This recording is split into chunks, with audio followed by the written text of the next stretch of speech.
Hello viewers, আসসালামু আলাইকুম। আজ আমি আপনাদের সামনে নতুন আরেকটি ভিডিও নিয়ে এলাম। খুব ইন্টারেস্টিং হতে চলেছে ভিডিওটি। সেটা হলো কিভাবে আপনার ফোনে আপনি পাসওয়ার্ড লক খুব সহজে দিতে পারবেন। সর্বপ্রথম আপনার ফোনে সেটিংসে চলে আসবেন। সেটিংসে চলে আসার পরে ওই যে লক নামের একটি চিহ্ন দেখতে পাচ্ছেন, ওই লক চিহ্নটিতে একটা ক্লিক করে দেবেন। ক্লিক করে দেওয়ার পরে সিরিন লক নামের অপশনটি আছে উপরের দিকে। এই সিরিয়াল লক অপশনটিতে একটি ক্লিক করে দেবেন। ক্লিক করার পরে আপনার ফোনের পাসওয়ার্ড চলে আসবে। আপনার ফোনের পাসওয়ার্ডটা দিয়ে দেবেন।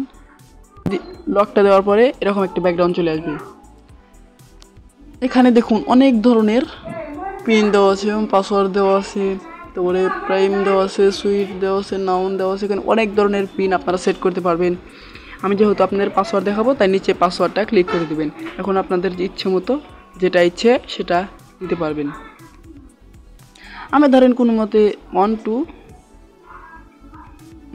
A12 এটাতে দেওয়ার পরে আমার এটা স্ক্রিন রেকর্ড তো তাই দেখা যাচ্ছে না। উপরে নেক্সট নামের একটা অপশন চলে আসবে। নেক্সট নামের অপশনটিতে ক্লিক করবেন। তারপরে আবার আপনার পাসওয়ার্ড দিতে হবে 1 2 A12 ধরেন দিয়ে দিলাম। আবার ওখানে কনফার্ম উপরে দেখা যাবে কনফার্ম, ওই কনফার্মে ক্লিক করে দেবেন। এভাবে আপনার ভিডিওটি হয়ে যাবে। আমার এই ভিডিওর কারণে আপনার যদি একটু উপকার হয়ে থাকে অবশ্যই আমার চ্যানেলটিকে সাবস্ক্রাইব করে একটু লাইক দিয়ে যাবেন। আশা করি সবাই ভালো থাকবেন। আসসালামু আলাইকুম।